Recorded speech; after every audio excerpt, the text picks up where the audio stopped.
The wind cut through the narrow streets like a blade, and Alira pressed her back against the cold stone wall, clutching the single copper coin in her fist, as if it could keep her warm. Somewhere behind her, drums were already beating for the claiming feast, and torches lit the sky above Ashwood Pack like a second sunset. She had nothing to wear but a patched gray dress, nothing to eat but the promise of leftover bread if she was fast enough, and nothing to give but that one small coin she had saved for 3 months. She should have been excited. Everyone else was. Girls from every corner of the Packlands were rushing toward the feast hall, laughing, adjusting ribbons in their hair, whispering about the Alpha King who would supposedly walk among them tonight for the first time in 5 years. Some said he was a myth, a name used to frighten disobedient pups. Others swore he was real, that he ruled from the shadows, because his own blood had once tried to end his life, and now he trusted no one enough to show his face. Alira didn't care about any of that. She cared about surviving the winter. She cared about the ache in her stomach that had become a familiar companion, and the way her hands shook slightly from hunger even in the cold. She worked in the kitchens of the great hall, scrubbing pots until her fingers cracked, sleeping in a small room behind the pantry that was barely large enough for a cot. She was an Omega, the lowest rank in wolf society, someone the world had decided did not matter. But tonight, for reasons she couldn't fully explain, she found herself walking toward the feast instead of away from it, not to join the celebration, but because something had caught her eye near the servants' entrance. A shape huddled against the wall, wrapped in a cloak so torn it barely counted as clothing anymore. A man, old perhaps, though it was hard to tell beneath the dirt and the shadows. His shoulders shook, not from anger, but from cold. She had seen beggars before. The Packlands were not kind to those without strength or status, and every winter, a few unfortunate souls froze in alleys, while others celebrated indoors. She had learned, long ago, to walk past them, because stopping meant losing something she couldn't afford to lose. But tonight, something in her chest refused to let her legs carry her forward without pausing. She crouched beside him. Up close, she could see his eyes, sharp and alert despite his frail appearance, watching her with a kind of quiet curiosity that made her hesitate for only a moment. His hands were rough, scarred, the hands of someone who had lived through more than his share of hardship, or perhaps more than his share of battles. "You should not be out here tonight," she said softly. "The frost will take you before the guards even notice you're gone." He said nothing at first, only studied her face, as though trying to memorize it. Then, in a voice low and steady, he answered, "And where would you have me go? The great hall does not open its doors to men like me." She understood that better than she wished to. She reached into the small pocket sewn into her dress and pulled out her coin, the only money she had left in the world, the money she had been saving for a warmer blanket before the frost deepened. Without letting herself think too long about it, she pressed it into his palm. "It isn't much," she said, "but it will buy you bread from the vendor near the west gate. He stays open past midnight during the feast. Please, go there before the cold gets worse." The beggar looked down at the coin, then back up at her, and something shifted in his expression, something she couldn't quite name. Gratitude, yes, but also disbelief, as though he had expected the world to behave exactly as it always had, and she had broken the pattern without even realizing it. "You have little enough for yourself," he said. "Why give it to a stranger?" Alira shrugged, pulling her thin shawl tighter around her shoulders. "Because you need it more than I do tonight. I'll manage. I always do." He studied her a moment longer, and for a heartbeat, she thought she saw something powerful behind his tired eyes, something that didn't belong to a beggar at all. But the moment passed, swallowed by the noise of the crowd and the call of the horns, announcing that the feast was about to begin. "Go," she urged gently, "before someone sees you here and thinks you mean trouble. It isn't safe for you tonight." He nodded slowly, rising to his feet with more grace than she expected from someone so apparently weak. "Thank you," he said. "You will not remember tonight as anything important, but I will." Before she could ask what he meant, he turned and disappeared into the crowd, swallowed by the sea of moving bodies, torches, and distant laughter.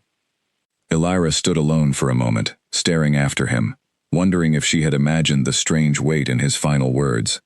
Then the cold reminded her that she still had work to do, and she hurried back toward the kitchens before anyone noticed she was missing.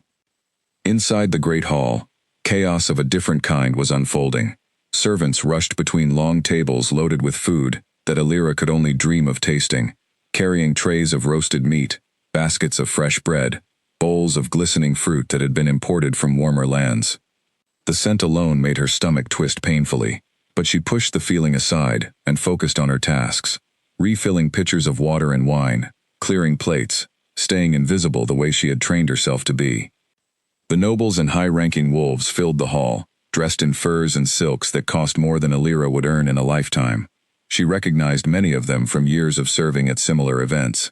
Lady Voss, who complained about everything from the temperature of her soup to the placement of her chair. Lord Draymond, who never tipped but always demanded perfect service.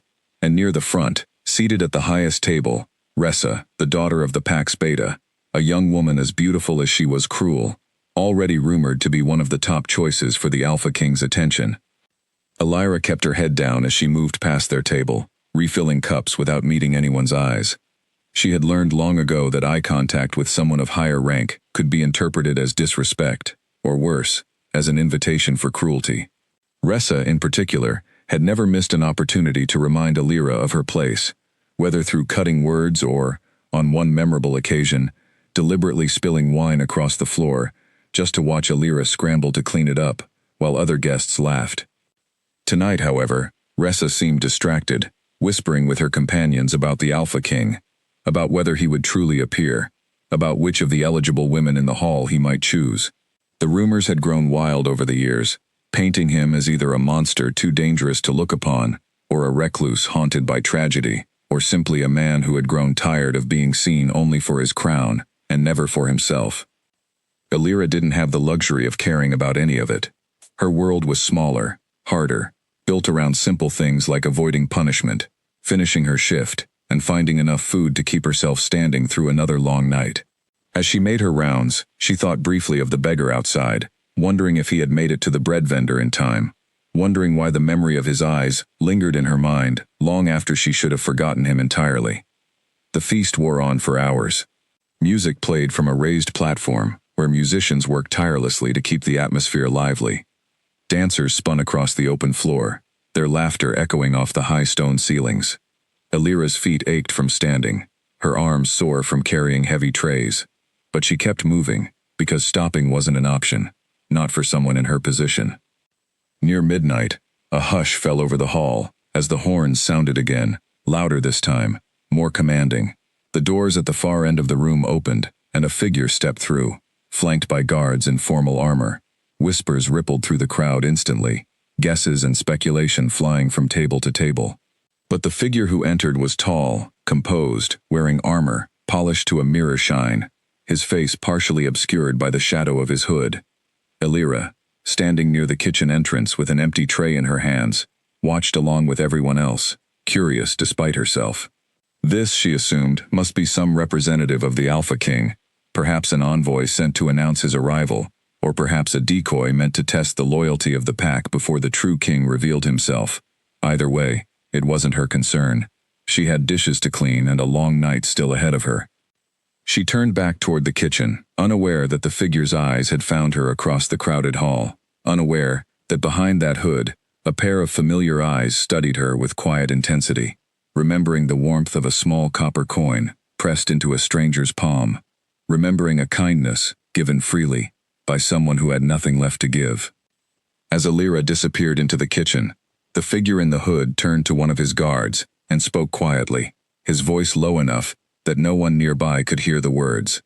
Whatever he said caused the guard to glance sharply toward the kitchen entrance, then back at his master, with an expression of surprise, quickly hidden behind practiced discipline. The feast continued long into the night, filled with music, laughter, and the constant murmur of speculation about the mysterious figure who had entered the hall. But Alira remained unaware of the quiet decision being made behind her, unaware that her small act of kindness outside the feast hall had already begun to change the course of her life in ways she could not yet imagine. By the time her shift ended, the sky outside had turned a deep shade of blue, signaling the approach of dawn. Exhausted, she made her way back to her small room behind the pantry, her body aching from head to toe. She barely had the energy to remove her shoes before collapsing onto her thin cot, pulling the single blanket she owned over her shoulders. As sleep pulled her under, her thoughts drifted back to the beggar outside the feast hall, to the strange intensity in his eyes, to the words he had spoken before disappearing into the crowd. She told herself it meant nothing, that she would likely never see him again, that tomorrow would bring the same hard routine it always did. She had no way of knowing that everything was about to change, that the man she had shown kindness to in the cold winter night was far more than he appeared to be, and that her simple act of generosity had set in motion events that would alter the course of her entire life. For now, she slept, unaware, exhausted, and completely unprepared for what was coming. Morning arrived too quickly, as it always did. Elira woke to the sound of the head cook banging on pots in the kitchen, signaling that breakfast preparations needed to begin immediately. She rose stiffly, splashed cold water on her face from the basin near her cot, and pulled her hair back into a simple braid, before heading out to begin another long day of work. The kitchen was already alive with activity, servants rushing to prepare meals for the nobles, who would soon be waking from their night of celebration. Elira took her place at the washing station, scrubbing pots and pans left over from the feast, her hands raw from the hot water and harsh soap. It was mindless work, the kind that allowed her thoughts to wander even as her body performed the familiar motions. She found herself thinking again about the beggar, wondering if he had survived the night, wondering why his image refused to leave her mind. She told herself it was simply concern, the kind any decent person would feel for a stranger in need. But there had been something in his eyes, something that felt almost like recognition, as though he had known her before that night, though she was certain they had never met.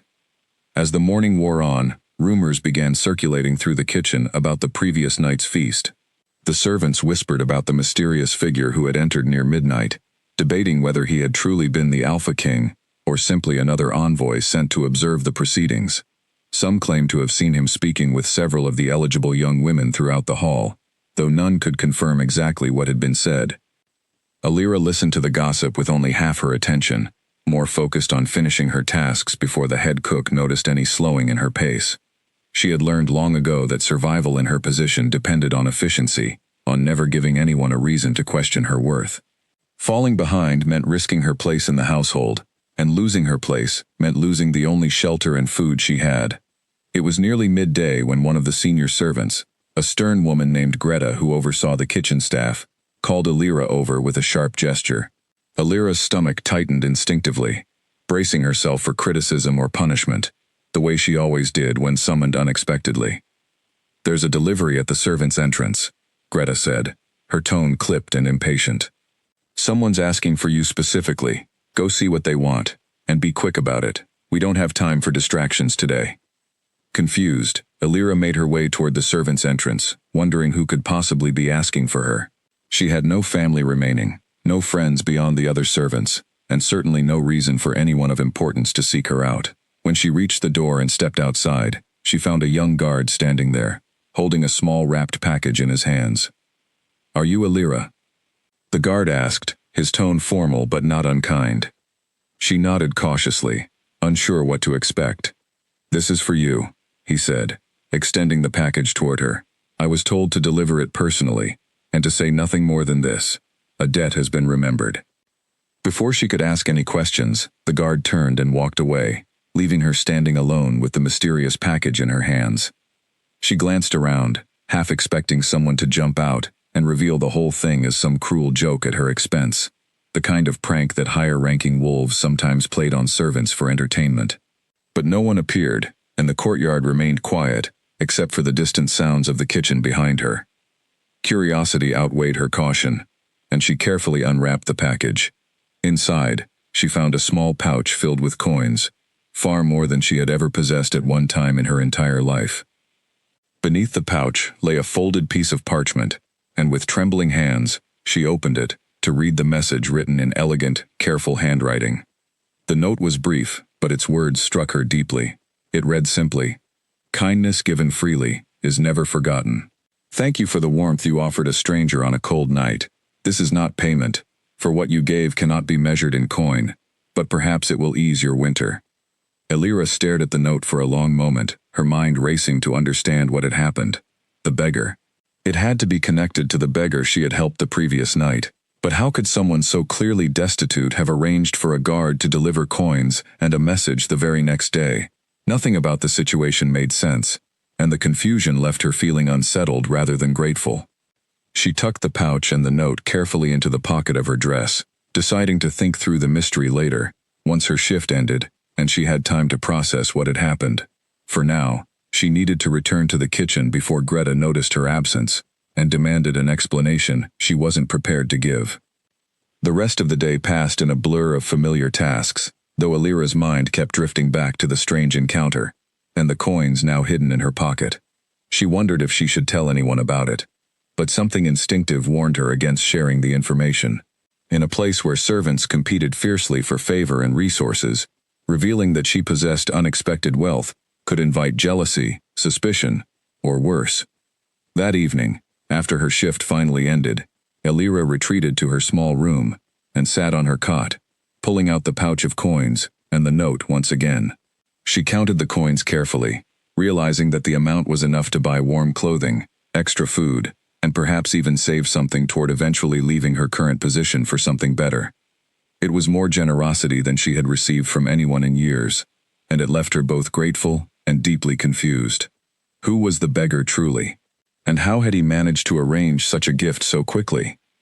The questions circled in her mind as she finally allowed herself to drift toward sleep, unaware that the answers were closer than she could have imagined, and that her life was about to change in ways she never could have predicted on that cold night when she gave away her very last coin.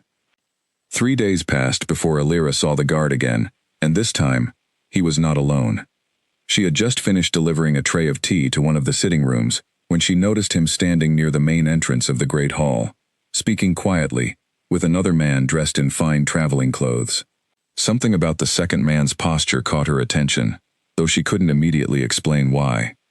He stood with the kind of quiet confidence that suggested authority, yet his clothing, while nicer than anything she owned, was far from the elaborate furs and silks worn by the pack's true nobility. She tried to slip past unnoticed, carrying her empty tray back toward the kitchen, but a voice called out before she could escape. "Excuse me," the stranger said, his tone polite, but carrying an unmistakable weight of authority. "You there, might I have a word?" Alira froze, glancing around to confirm he was indeed speaking to her and not someone else nearby. When she realized there was no one else in the hallway, she turned slowly, lowering her eyes in the manner expected of someone in her position. "Yes, my lord?" she asked carefully, unsure of his exact rank but assuming caution was wisest. "My name is Cade," the man said. "I am here on behalf of matters concerning the Northern Territories. I understand you work within this household." "I do, my lord. I am a kitchen servant." Cade studied her for a long moment, his expression unreadable, though something in his eyes seemed almost warm, despite the formality of his words. "I have been told the kitchen here produces excellent bread. I would like to see the process, if that would not be too great an inconvenience." Alira blinked, confused by the strange request. Nobles rarely, if ever, expressed interest in the mundane workings of a kitchen, and certainly not enough to request a personal tour from a lowly servant. But refusing a request from someone of apparent authority was not something she could risk, so she nodded cautiously. "Of course, my lord. Please, follow me." She led him through the corridors toward the kitchen, painfully aware of his presence behind her, of the guard trailing a respectful distance further back. Cade asked questions as they walked, simple things about how long she had worked in the household, whether she enjoyed her position, what her days typically looked like. His questions felt oddly personal for someone she had just met, yet his tone remained courteous, never crossing into anything inappropriate or uncomfortable. When they reached the kitchen, Greta immediately straightened with alarm at the sight of an unexpected noble visitor, quickly ushering other servants aside to create space. Cade waved off the fuss with practiced ease, insisting he simply wished to observe rather than disrupt their work. Alira showed him the ovens, the long wooden tables where dough was kneaded each morning, the storage rooms filled with flour and grain. Throughout the tour, Alira noticed Cade watching her more than he watched the kitchen itself, his attention lingering on her hands as she demonstrated the kneading process, on her face as she explained the timing required for different types of bread. She told herself it was simply his way of being polite, of showing genuine interest in the household's operations, but a small part of her wondered if something else was happening, something she couldn't quite name. You clearly know your craft well, Cade said as the tour concluded, his voice carrying a note of genuine admiration. It is rare to find such dedication in someone so young. Thank you, my lord, Elira replied, uncertain how else to respond to praise she rarely received. Cade nodded, then glanced toward the guard standing near the doorway, a silent exchange passing between them that Elira couldn't interpret. I have taken enough of your time, he said finally. Thank you for the tour. Perhaps we shall speak again. Before she could respond, he turned and departed, leaving Elira standing in the kitchen, with a strange, unsettled feeling in her chest. Greta approached moments later, curiosity evident on her weathered face. Do you know who that was? Greta asked, her voice hushed despite the fact that Cade was already gone. No, Elira admitted. He said his name was Cade, and that he was here regarding matters in the Northern Territories. I assumed he was some kind of envoy. Greta's expression turned thoughtful. I have never seen him before, but his guard wore the crest of the royal household. Whoever he is, he carries significant weight within these walls. You should be careful, girl. Men of power rarely take interest in servants without reason. The warning lingered in Elira's mind long after Greta returned to overseeing the kitchen staff.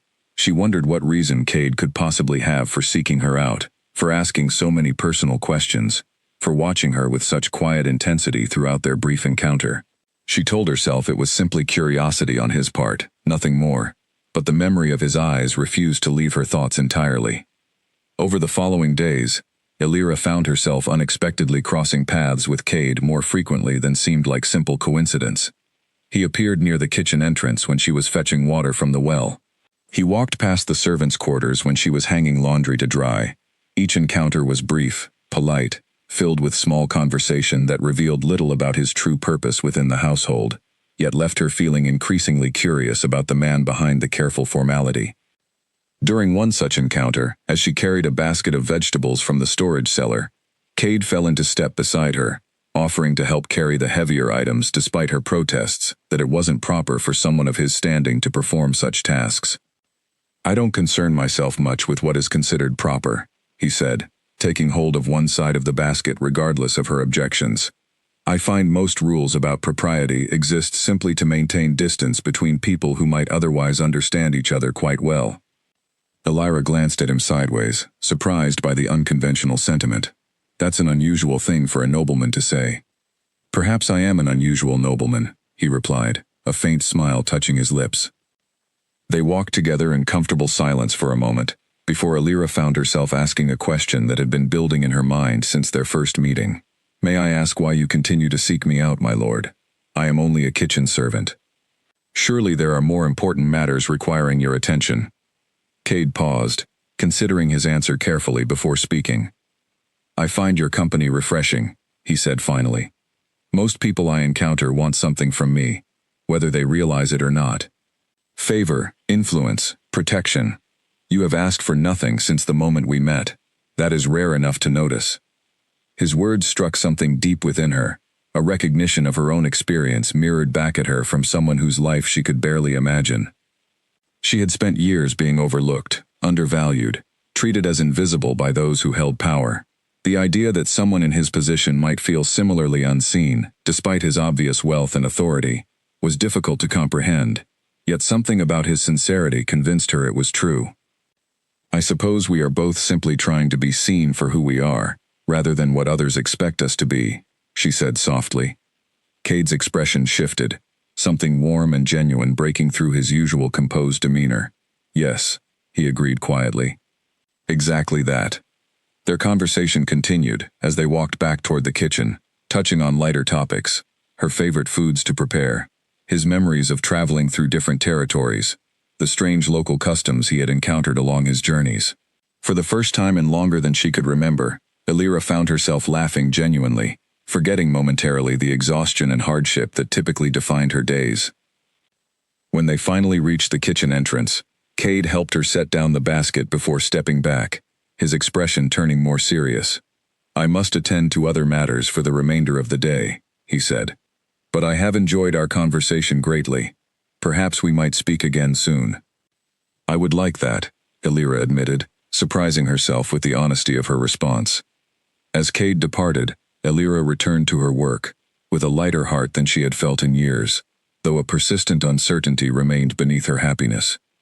She still knew almost nothing about him beyond his name and his apparent connection to the royal household, yet something about their conversations felt different from anything she had experienced before, a genuine connection that transcended the vast difference in their apparent stations.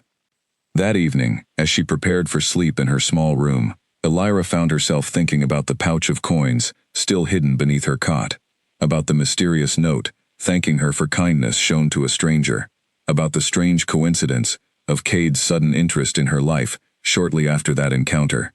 A suspicion began forming in the back of her mind, though she quickly dismissed it as impossible. Surely a man of Cade's evident wealth and status could not have any connection to the ragged beggar she had helped outside the feast hall. Yet the thought lingered, refusing to fully disappear, planting a seed of curiosity that would grow steadily over the following days as her connection with Cade continued to deepen in ways neither of them seemed able or willing to fully explain. The following weeks brought a rhythm to Elira's days that she had never known before, one built around stolen moments with a man whose true identity remained a mystery she couldn't quite solve. Cade visited the household with increasing frequency, always finding some reason to cross paths with her, whether through the pretense of official business or simply through conversations that stretched longer than either of them seemed to intend. Their bond deepened gradually, built on shared laughter during quiet afternoons, on serious discussions about the struggles facing the common people of the Packlands, on the comfortable silence that settled between them when words felt unnecessary. Elira found herself looking forward to his visits with an eagerness she hadn't allowed herself to feel in years, though she remained cautious about revealing the full depth of her growing affection. Not everyone within the household viewed their unlikely friendship favorably. Ressa, in particular, seemed to notice Cade's frequent presence with growing irritation, her sharp eyes tracking his movements whenever he visited the kitchen or the servants' quarters. As the daughter of the Pax Beta, Ressa had grown accustomed to receiving attention from anyone of importance who visited the household, and Cade's apparent preference for spending time with a lowly kitchen servant clearly offended her sense of entitlement. The tension came to a head one afternoon, when Elira was crossing the courtyard, carrying a basket of freshly laundered linens toward the main hall. Ressa intercepted her path deliberately, flanked by two of her usual companions, her expression carrying the particular kind of cruelty she reserved for moments when she felt her status was being challenged. "I've noticed you've been spending quite a bit of time with our visiting nobleman," Ressa said, her voice dripping with false sweetness that fooled no one. "Tell me, does he know what you truly are? A servant with nothing to offer beyond the ability to scrub pots and fetch water?" Elira kept her eyes lowered, her grip tightening slightly on the basket of linens. "I don't know what you mean, my lady. Lord Cade has simply been kind enough to speak with me on occasion." "Kind," Ressa repeated, her tone mocking. "How generous of him to waste his time on someone so far beneath his station. I imagine he finds it amusing, spending time with a servant girl before returning to matters that actually matter." The words stung more than Elira wanted to admit, touching on insecurities she had carefully buried beneath years of practiced indifference. She had told herself repeatedly that her growing feelings for Cade were foolish, that someone of his apparent standing could never truly see her as more than a passing curiosity. Hearing Ressa voice those same doubts aloud made them feel unbearably real. "If you'll excuse me, my lady," Elira said quietly, attempting to step around Ressa and continue toward the main hall. "I have duties to attend to." But Ressa moved to block her path again, her expression hardening. "You should know your place, girl. Men like him do not choose servants for anything beyond temporary entertainment. When he tires of you, and he will, you will still be nothing more than a kitchen servant, while I will be standing beside whoever eventually claims the throne of the Northern Territories. Remember that before you allow yourself foolish hopes." Before Elira could formulate a response, a new voice cut through the tension, carrying an authority that immediately silenced the courtyard. "That is quite enough." Elira turned, to find Cade standing several paces away, his expression carrying a coldness she had never witnessed from him before. Ressa's companions immediately stepped back, their earlier confidence evaporating in the face of his obvious displeasure, though Ressa herself attempted to maintain her composure despite the visible tension in her posture. "Lord Cade," Ressa said, her voice noticeably less confident than moments before. "I was simply having a conversation with the servant girl." I heard the nature of your conversation quite clearly, Cade replied, his tone carrying an edge that made even Alira feel a flicker of unease, despite knowing his anger wasn't directed at her. I would advise you to reconsider how you speak to those you consider beneath you. Kindness costs nothing, yet cruelty reveals more about one's character than any title ever could. Ressa's face flushed with a mixture of embarrassment and barely concealed anger, but she offered no further argument, instead offering a stiff bow before retreating with her companions toward the main hall, leaving Alira and Cade alone in the courtyard. Are you all right? Cade asked, his expression softening considerably as he turned his attention to Alira. I'm fine, she assured him, though her voice carried more uncertainty than she intended. Ressa has never particularly liked me, but her words don't usually bother me this much. Cade studied her carefully, seeming to sense the deeper hurt beneath her attempted composure. She was wrong, about everything she said. Was she? Alira asked, unable to fully hide the doubt in her voice. I am a servant, my lord. Whatever this is between us, whatever friendship we've built, surely it cannot continue indefinitely. Eventually, you will return to your true responsibilities, wherever they lie, and I will remain here, exactly as I have always been. Alira, Cade said, his voice carrying a gentleness that made her chest tighten with emotion she wasn't prepared to examine too closely. I need you to understand something. What I feel when I'm with you, it isn't temporary amusement or passing curiosity. I have spent years surrounded by people who want things from me, who calculate every interaction based on what they might gain. You have never once asked me for anything beyond honest conversation. That means more to me than you could possibly know. His words hung in the air between them, heavy with implications neither of them seemed ready to fully voice. Alira wanted desperately to believe him, wanted to allow herself the hope that Ressa's cruel predictions might prove wrong, yet years of hardship had taught her caution above all else. I want to believe you, she admitted softly, but my life has taught me that kindness, from those in power, rarely lasts. I don't wish to be foolish about this. Cade reached out, gently taking her hand in his touch warm, despite the cool afternoon air surrounding them. Then allow me to prove myself through actions rather than words. Give me time to show you that what exists between us is genuine, not fleeting. Alira looked up at him, searching his eyes for any hint of deception, finding instead only sincerity and something that looked remarkably like vulnerability, an emotion she hadn't expected to see from someone who carried himself with such natural authority. All right, she said finally. I will try to believe you. The moment stretched between them, charged with unspoken emotion, before the sound of approaching footsteps reminded them both of their surroundings. Cade released her hand, though his eyes remained fixed on hers a moment longer, before he stepped back, composing himself with practiced ease. I should let you return to your duties, he said, but I meant what I said, Alira. This is not temporary for me. As Cade departed, Alira remained standing in the courtyard, her heart racing with a mixture of hope and lingering uncertainty. She wanted to trust his words completely, to allow herself the happiness that seemed to be growing between them, yet the shadow of Ressa's warning lingered in the back of her mind, a persistent reminder of the vast gulf that separated her world from whatever world Cade truly belonged to. Over the following days, Alira found herself paying closer attention to small details she had previously overlooked, details that hinted at a truth far larger than the simple explanation of Cade being a traveling envoy. She noticed the way guards throughout the household straightened noticeably whenever he passed, the way even Greta, normally stern and unyielding, seemed to soften considerably in his presence. She noticed the fine quality of his clothing, subtle but unmistakable, once she began truly looking, the kind of craftsmanship that suggested wealth far beyond what a simple envoy would typically possess.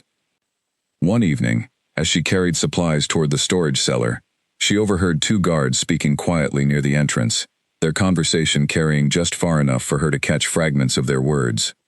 Cannot believe he's spending so much time here, given everything happening in the capital.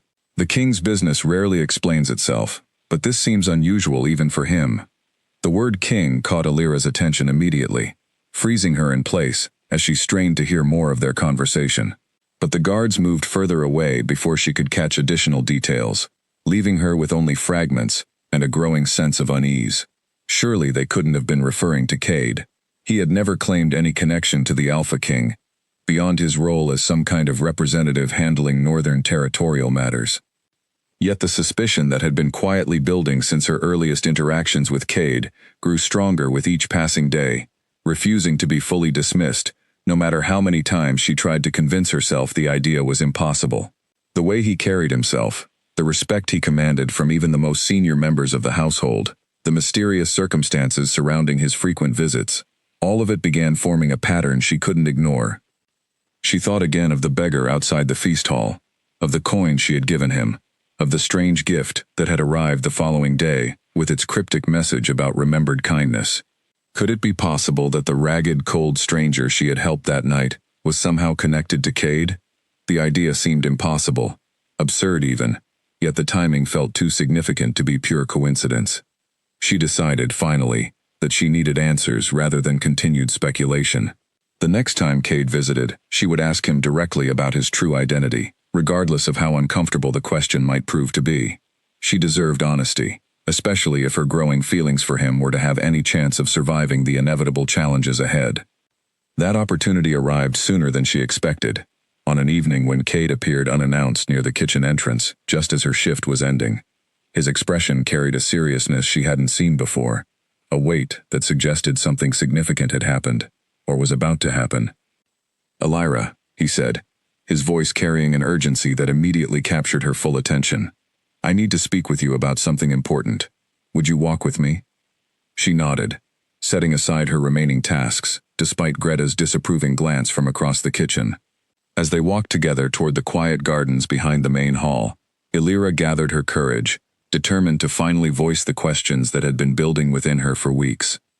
"Cade," she began carefully, "before you tell me whatever it is you came to say, I need to ask you something. Are you truly who you claim to be? An envoy handling territorial matters? Because I have noticed things, small details that suggest there is more to your identity than what you've shared with me." Cade stopped walking, turning to face her fully, his expression carrying a complicated mixture of emotions she struggled to interpret. For a long moment, silence stretched between them, filled only by the sound of wind, moving through the garden's carefully maintained trees.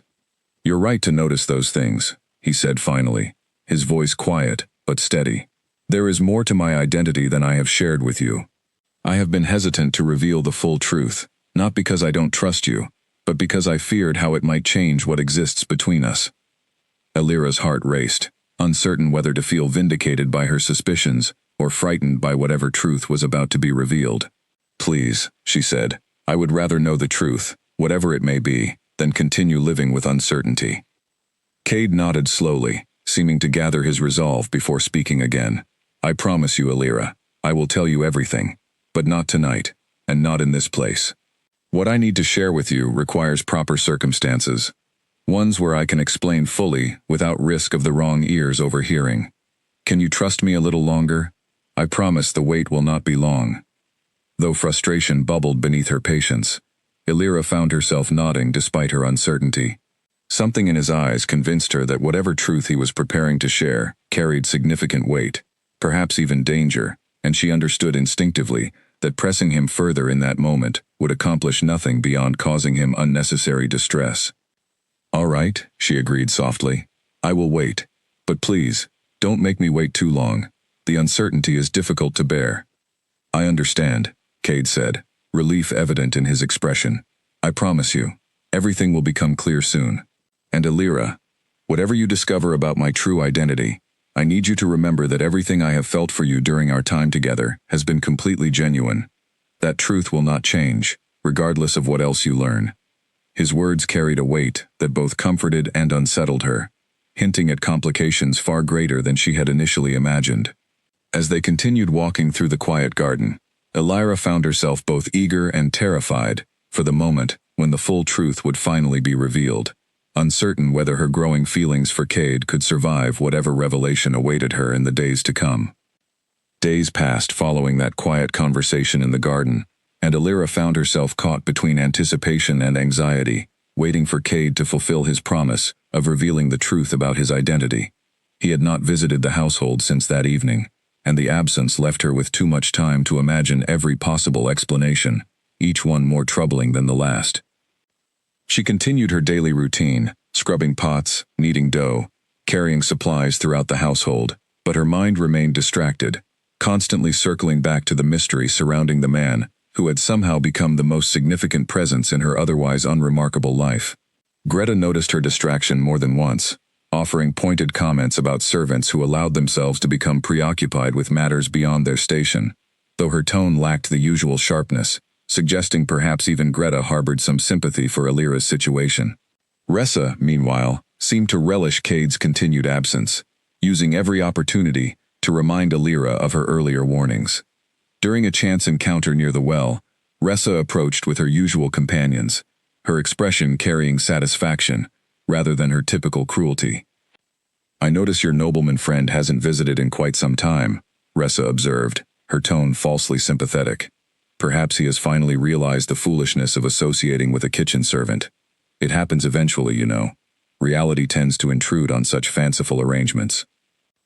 Alira ignored the comment as best she could, continuing to fill her water jugs without offering any response that might satisfy Ressa's obvious desire for confrontation.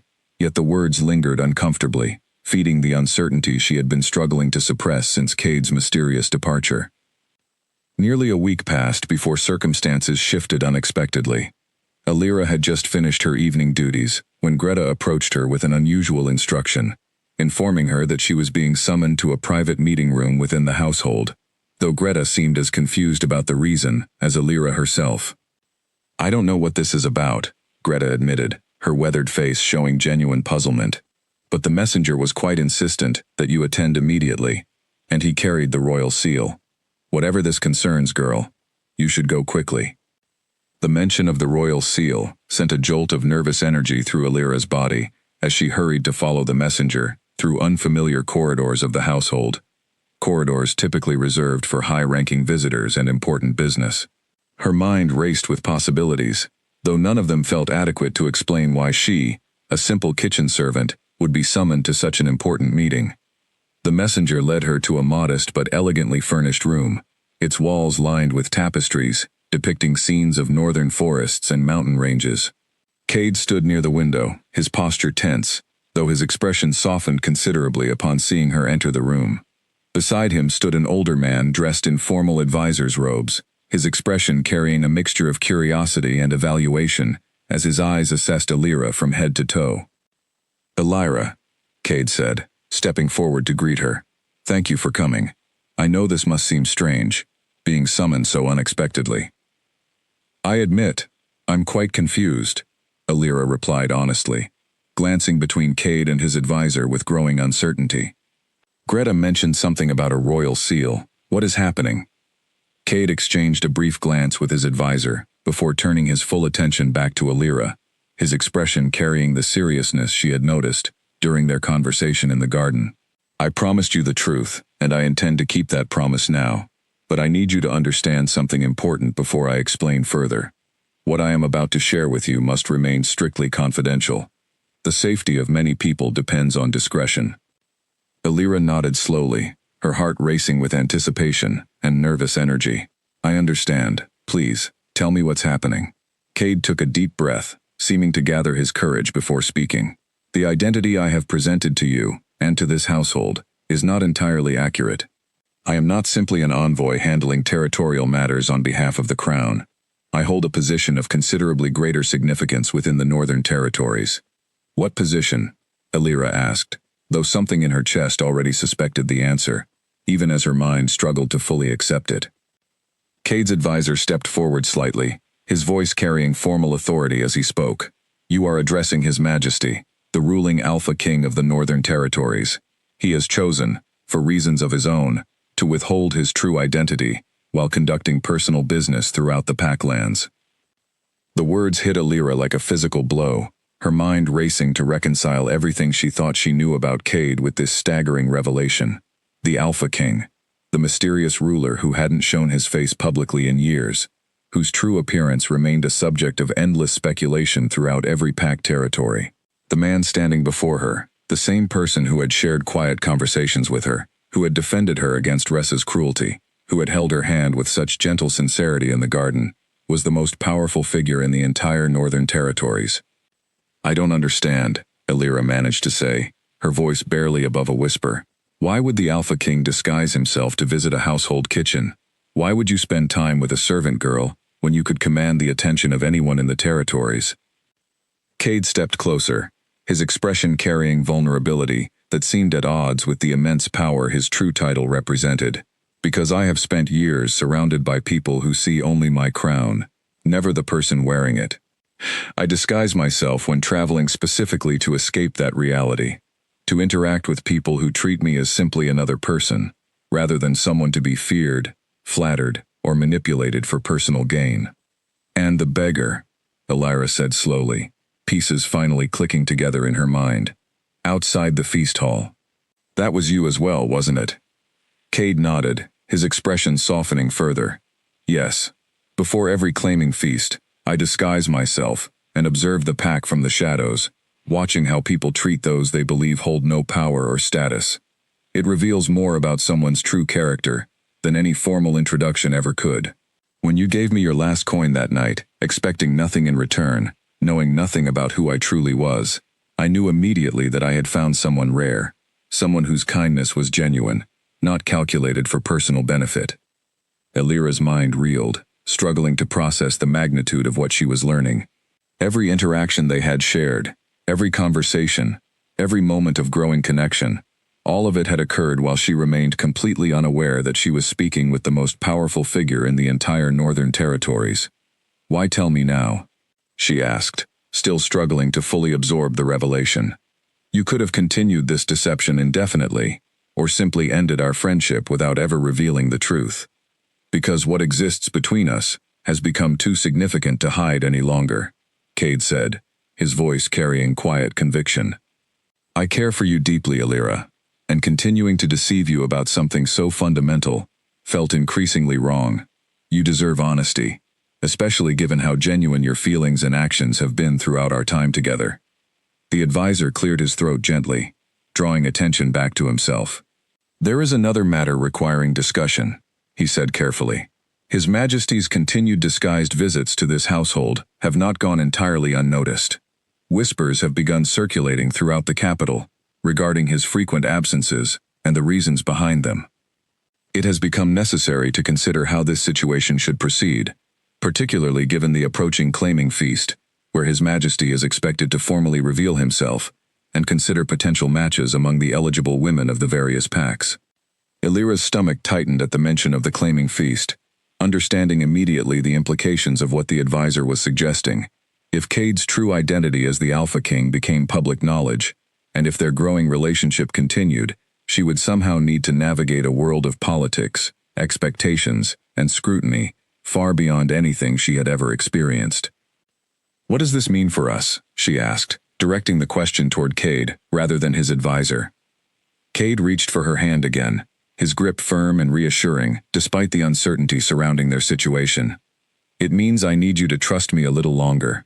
I have plans for how to proceed, plans that will allow our relationship to continue while managing the political complexities involved. But I need your cooperation and your patience as we navigate this together. What kind of plans? Illyra asked cautiously. The next claiming feast approaches within a few weeks, Cade explained. Traditionally, this is when I would be expected to select a potential mate from among the eligible women presented by various packs throughout the territories. I intend to use this occasion to formally reveal my identity and to acknowledge you publicly, but I need time to prepare properly, to ensure your safety and your smooth transition into a role that will undoubtedly bring significant changes to your life. The weight of his words settled heavily upon Illyra, the reality of what he was suggesting, almost too large to fully comprehend. Becoming publicly acknowledged as someone connected to the Alpha King would fundamentally transform every aspect of her existence, thrusting her from anonymous servitude into a position of visibility and scrutiny she had never imagined experiencing.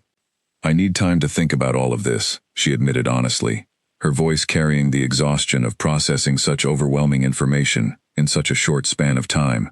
Of course, Cade said immediately, his expression carrying understanding rather than disappointment. Take whatever time you need. I only ask that you remember everything I have told you tonight, and that you trust the sincerity of my feelings. regardless of the complications this revelation brings to our situation. As Alira left the meeting room that evening, her mind remained in turmoil, struggling to reconcile the man she had come to care for with the immense power and responsibility his true identity represented. She walked slowly back toward her small room behind the pantry, passing familiar corridors that suddenly felt different, knowing that everything about her life was on the verge of transformation in ways she couldn't yet fully predict. She thought of Ressa's earlier warnings, of the vast gulf that seemed to separate her world from Cade's true position within society. Yet she also thought of his gentle sincerity, of the vulnerability he had shown when speaking about his reasons for disguising himself, of the genuine connection they had built together before either of them fully understood the complications their relationship would eventually face. Whatever challenges lay ahead, Alira realized she couldn't simply dismiss what had grown between them, couldn't pretend the depth of their connection meant nothing, simply because circumstances had proven more complicated than either of them had initially anticipated. She would need courage to navigate whatever came next. Courage she wasn't entirely certain she possessed, but courage she would need to summon regardless, as the approaching claiming feast promised to change everything about the life she had known. The days following the revelation in the private meeting room passed strangely for Alira, caught between the ordinary rhythm of her kitchen duties and the extraordinary knowledge she now carried about Cade's true identity. She continued scrubbing pots and kneading dough, as though nothing had changed, yet everything inside her felt different, charged with a mixture of wonder, fear, and cautious hope she struggled to fully articulate even to herself. She had not seen Cade since that evening, though a guard occasionally appeared at the servants' entrance with brief messages, small reassurances that preparations were underway, that patience would soon be rewarded. She treasured these small notes, reading them multiple times before hiding them carefully beneath her cot, alongside the pouch of coins she still hadn't spent. Word had begun spreading through the household regarding preparations for the upcoming claiming feast, and with it, an increased tension among the higher-ranking women who hoped to be considered for the Alpha King's attention. Ressa, in particular, seemed to grow more insufferable with each passing day, openly discussing her expectations of being chosen, dismissing any suggestion that another candidate might prove more appealing to the elusive ruler. Alira did her best to remain invisible during this period, avoiding unnecessary interactions that might draw attention to her connection with Cade before he was ready to formally acknowledge their relationship. But avoiding Ressa entirely proved impossible within the confines of the household, and their paths crossed again on a morning when Alira was tasked with delivering fresh linens to the guest quarters, where several visiting dignitaries, including representatives from Ressa's extended family, were currently residing. Ressa intercepted her in the hallway outside the guest quarters, her expression carrying a calculating sharpness that immediately put Alira on guard. "I've heard interesting rumors," Ressa said, circling Alira slowly like a predator assessing potential prey. "Something about a private meeting you attended recently, summoned by royal seal no less. Care to explain what business a kitchen servant might have with matters requiring such formal summons?" Alira's heart raced, uncertain how much information had actually reached Ressa's ears, versus what might simply be calculated speculation, designed to provoke a reaction. "I'm not sure what you're referring to, my lady," she said carefully, keeping her expression neutral, despite the anxiety building within her chest. "Don't insult my intelligence," Ressa snapped, her earlier calculated calm slipping to reveal genuine irritation. "Servants throughout this household have been whispering about it for days. Something is happening with you. Something significant enough to warrant secrecy. I intend to discover exactly what that something is, and when I do, you can be certain I will use that knowledge however I see fit." The threat hung heavily in the air between them, and Alira understood immediately that Ressa's suspicion, if left unchecked, could potentially unravel Cade's carefully planned timeline for revealing their relationship. She needed to find a way to deflect the growing curiosity, without revealing anything that might jeopardize the situation before Cade was ready. "I truly don't know what rumors you've heard," Alira said, attempting to maintain her composure despite the mounting pressure. "But I assure you, there is nothing significant happening in my life beyond the usual duties expected of a kitchen servant." Ressa's eyes narrowed, clearly unconvinced by Alira's careful denial. "We shall see," she said finally, her tone carrying a warning that made Alira's stomach twist with anxiety. "I have ways of uncovering secrets, especially secrets involving someone as insignificant as you. attempting to hide something from those with actual power and standing. As Ressa departed, Elira remained standing in the hallway, her mind racing through possible consequences if Ressa's suspicions led to premature discovery of Cade's true identity, or worse, of their growing relationship. She needed to warn him about this development, though she wasn't certain how to reach him without arousing further suspicion from those watching her movements throughout the household. That evening, as fortune would have it, a familiar guard appeared at the servants' entrance shortly after her shift ended, carrying a folded note that immediately captured her attention. She retreated to a quiet corner near the storage cellar before opening it, her hands trembling slightly with a mixture of anticipation and lingering anxiety from her encounter with Ressa earlier that day. The note, written in Cade's now familiar handwriting, requested that she meet him that evening in the garden where they had spoken previously, promising important updates regarding preparations for the upcoming feast. Relief flooded through her at the prospect of finally seeing him again, of sharing her concerns about Ressa's growing suspicion, of perhaps finding some clarity amid the overwhelming uncertainty that had characterized her recent days. She made her way to the garden as darkness settled over the household, finding Cade already waiting near the same secluded bench where they had shared their earlier conversation about his true identity. His expression brightened considerably upon seeing her approach, though something in his posture suggested he too carried concerns weighing on his mind. "I've missed our conversations," he admitted, as she settled beside him on the bench, the cool evening air, carrying the scent of blooming flowers from the carefully maintained garden beds surrounding them. "As have I," Elira replied honestly, "though I'm afraid I bring troubling news rather than simple pleasantries this evening." She proceeded to explain her encounter with Ressa, detailing the growing suspicion among the household staff regarding her mysterious summons and the potential danger this posed to Cade's carefully planned timeline for revealing their relationship. Cade listened intently, his expression growing increasingly serious as she spoke. "This complicates matters somewhat," he acknowledged once she finished explaining, "though I suspected discretion might prove difficult to maintain indefinitely, especially within a household as attentive to gossip as this one clearly is." "What should we do?" Elira asked, uncertainty coloring her voice despite her attempts to remain composed. Cade considered the question carefully before responding, his fingers absently tracing patterns against the wooden bench between them. "I believe we may need to accelerate our timeline," he said finally. "Rather than waiting until the claiming feast itself to reveal my true identity, perhaps it would be wiser to address the situation more directly, before rumors and speculation grow beyond our ability to control the narrative." "What does that mean exactly?" Elira asked, uncertain what accelerated timeline might practically involve.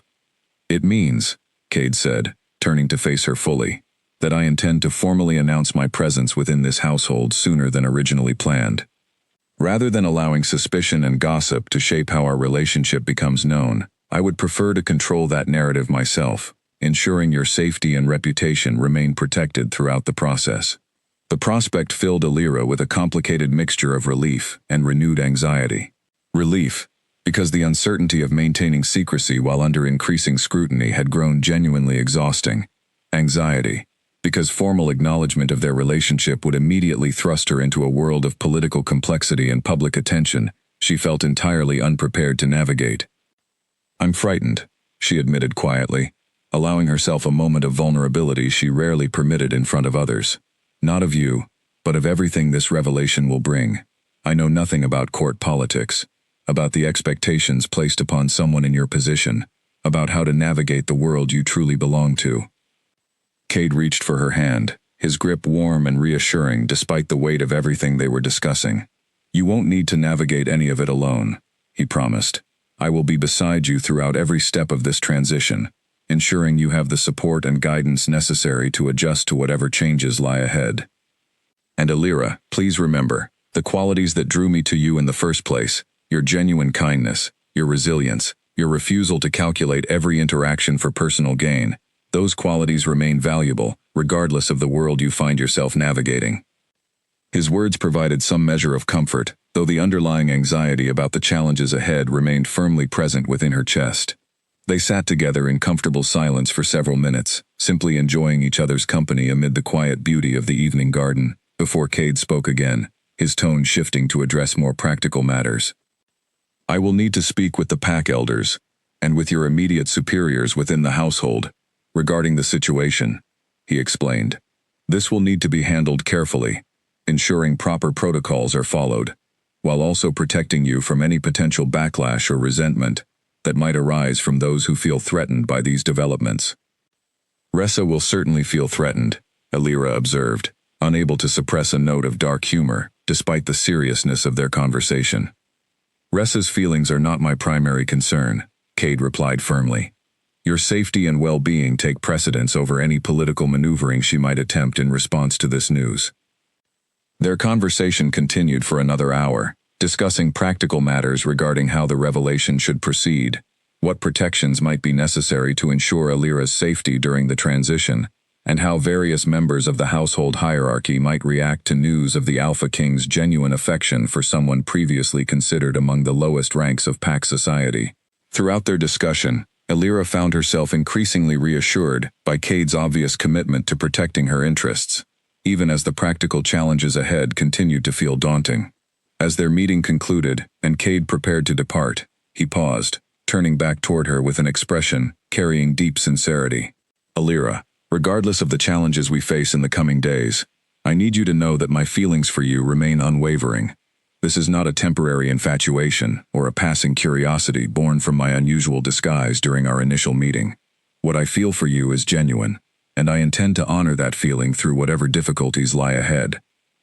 His words settled deep within her heart, providing courage she desperately needed as she contemplated the significant changes rapidly approaching her previously predictable existence.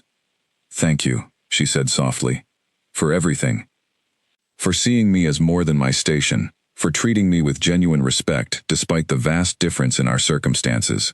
As Cade departed the garden, Alira remained seated on the bench for several additional minutes, allowing herself time to process the magnitude of everything discussed during their conversation. Tomorrow, or perhaps the day after, everything about her carefully constructed anonymous existence would begin unraveling, replaced by scrutiny, political complexity, and the challenges inherent in stepping into a role she had never imagined occupying. Yet despite the fear accompanying these impending changes, Alira also felt something unexpected blooming within her chest: hope. Hope that perhaps her simple act of kindness on that cold winter night had set into motion something genuinely transformative, not merely for her own circumstances, but perhaps for how the pack lands might eventually view the value of compassion and authentic connection over calculated political maneuvering. She returned to her small room that evening, with her mind full of both anxiety and cautious optimism, uncertain exactly what the coming days would bring, but increasingly convinced that whatever challenges lay ahead, she possessed the strength necessary to face them, particularly with Cade's steadfast support beside her throughout the difficult transition awaiting them both. 2 days after her garden conversation with Cade, Alira found herself facing the most difficult public confrontation of her life within the household, an incident that would ultimately accelerate everything Cade had promised to set into motion. It began innocently enough, during the midday meal service in the main hall, where visiting dignitaries and pack nobility gathered to discuss preparations for the approaching claiming feast. Alira had been assigned to serve refreshments at the high table, a duty typically reserved for more senior servants, but assigned to her that day due to a shortage of available staff. She moved carefully among the gathered nobles, refilling cups and ensuring platters remained adequately stocked, doing her best to remain unobtrusive despite the unusual visibility her temporary assignment provided. Ressa, seated prominently near the center of the high table, watched Alira's movements with poorly concealed hostility, clearly still simmering from their earlier confrontation regarding the rumors surrounding Alira's mysterious summons. When Alira approached to refill her water glass, Ressa seized the opportunity to unleash the cruelty she had been carefully restraining. How fitting, Ressa announced loudly enough for surrounding guests to hear, her voice carrying deliberate mockery. Our mysterious servant girl, summoned by royal seal for reasons she claims not to understand, now reduced to pouring water for those of us with actual standing within this household. The comment drew curious glances from nearby guests, several conversations pausing as attention shifted toward the unfolding scene. Alira felt heat rising in her cheeks, though she forced herself to maintain composure, continuing her task without offering any response that might escalate the confrontation further. But Ressa was not finished. Tell me, she continued, her voice growing louder still, clearly relishing the attention her words were attracting. What exactly did the royal messenger want with someone so thoroughly insignificant? Surely, even you must admit, the situation seems rather suspicious. I have no explanation to offer, my lady, Illyra replied quietly, keeping her eyes lowered as she attempted to continue her duties, despite the mounting tension. No explanation, Ressa repeated mockingly, glancing around at her nearby companions with theatrical disbelief. How convenient. Perhaps she simply doesn't wish to admit the truth.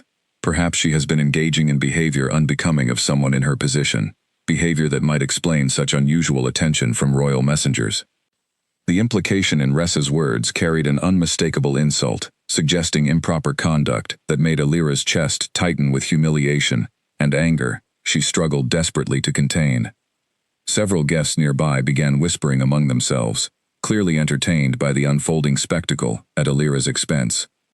I have done nothing improper, Illyra said, her voice carrying more firmness than she intended, though she immediately regretted the response upon seeing Ressa's expression brighten with predatory satisfaction. Oh, so she does have a voice after all, Ressa said, rising from her seat to fully face Illyra, her posture radiating confidence, born from her secure position within pack hierarchy. Perhaps you should demonstrate more respect when addressing your betters, servant girl. Or have you forgotten your place entirely? Perhaps due to whatever delusions of grandeur these mysterious summons have inspired within you. The confrontation had drawn significant attention throughout the hall by this point, servants and nobles alike pausing their activities to witness the escalating scene. Illyra felt trapped, uncertain whether attempting to defend herself further would only provide Ressa additional ammunition for her cruel entertainment, or whether remaining silent would simply confirm whatever assumptions the gathered crowd might be forming about her character. Just as Ressa opened her mouth to continue her assault, the doors at the far end of the hall opened with commanding force, drawing every eye toward the entrance. Cade strode into the room, his expression carrying an authority that immediately silenced the murmuring crowd, his presence commanding attention in a way that made his true identity, though still officially unrevealed, suddenly feel unmistakably apparent to those observing closely. What is happening here? Cade's voice carried across the hall, firm and unmistakably authoritative in a manner that made several nearby nobles rise hastily from their seats in unconscious deference. Ressa's confidence faltered visibly, her earlier cruel satisfaction replaced by nervous uncertainty as she attempted to compose an appropriate response. My lord, I was simply having a conversation with the household staff regarding proper conduct and respect for those of higher standing. A conversation, Cade repeated, his tone carrying obvious skepticism as he crossed the hall to stand beside Illyra, his presence a comforting solidity amid the tension surrounding them. From what I observed entering this hall, it appeared considerably more like public humiliation, directed towards someone unable to defend herself against your accusations. The hall fell into uncomfortable silence, every guest present now fully attentive to the unfolding confrontation between Cade and Ressa. My lord, Ressa attempted again, her voice noticeably less confident than moments before. I meant no disrespect. I simply expressed curiosity regarding certain rumors circulating throughout the household. Rumors that you have apparently taken it upon yourself to investigate through public humiliation, Cade replied, his tone leaving no room for further excuse-making. I find such behavior entirely unbecoming of someone claiming noble standing within these territories. Ressa's face flushed with embarrassment, clearly unaccustomed to such direct criticism, particularly delivered in front of an audience that had, moments earlier, been entertained by her cruelty toward Illyra. I apologize if my words caused offense, my lord, she managed finally, though her tone carried more resentment than genuine remorse. Cade studied her for a long moment, before turning his attention to the gathered crowd, his expression shifting into something more measured and deliberate. Since curiosity regarding recent events seems to have become such a widespread concern within this household, he announced, his voice carrying clearly throughout the silent hall, perhaps it is time to address these rumors directly, rather than allowing speculation to continue causing unnecessary harm. Illyra's heart began racing as she realized the direction Cade's words were heading, understanding immediately that he intended to reveal significant truth in this very moment, far sooner than either of them had anticipated during their garden conversation just 2 evenings prior. The rumors you have all heard regarding recent private meetings and royal summons, Cade continued, his gaze sweeping across the assembled nobles and household staff, concern matters of genuine significance, though not the scandalous nature many of you have apparently assumed. He paused, glancing briefly toward Alira, his expression carrying silent question, seeking her permission, before proceeding further with whatever revelation he intended to make. Alira, though frightened by the sudden acceleration of events, found herself nodding, almost imperceptibly, understanding that the moment for continued secrecy had effectively passed, given the public nature of Ressa's confrontation. I have not been entirely honest regarding my true purpose in visiting this household these past weeks, Cade announced, his voice carrying weighty seriousness that captured every listener's complete attention. I am not simply an envoy handling territorial matters, as I initially presented myself. Murmurs began rippling through the crowd, curious speculation building as guests exchanged glances, sensing that significant revelation was imminent. Ressa's expression shifted from embarrassment to genuine alarm, clearly beginning to understand the implications of what she had inadvertently triggered through her public cruelty. I am the Alpha King of the Northern Territories, Cade declared, his words landing with the force of thunder throughout the previously chattering hall, silence immediately following, as the magnitude of his statement settled upon every listener present. I have traveled disguised throughout various pact territories these recent months, observing how people conduct themselves when they believe no consequence exists for their behavior. What I witnessed within this household, particularly regarding how certain individuals treat those they consider beneath their station, has proven quite illuminating. Gasps and whispers erupted throughout the hall as guests struggled to process the staggering revelation, several nobles immediately rising to offer formal bows despite their obvious shock. Ressa herself appeared frozen, her earlier confidence completely evaporated, replaced by dawning horror as she realized the full extent of her recent behavior towards someone she now understood to be far more significant than she had ever imagined. Your Majesty, Ressa stammered, attempting a hasty curtsy despite her visible distress. I had no knowledge of your true identity. Please forgive any disrespect my earlier words may have caused. Cade's expression remained stern as he addressed her directly. Your disrespect was not directed toward my hidden identity, Lady Ressa. It was directed toward Alira, someone you believed held no power or status capable of consequence. That behavior reveals far more about your character than any formal title or position could ever obscure. The reprimand landed with visible weight, Ressa's face draining of color as the full implications of her public cruelty towards someone now revealed to hold significant favor with the Alpha King became apparent to everyone present.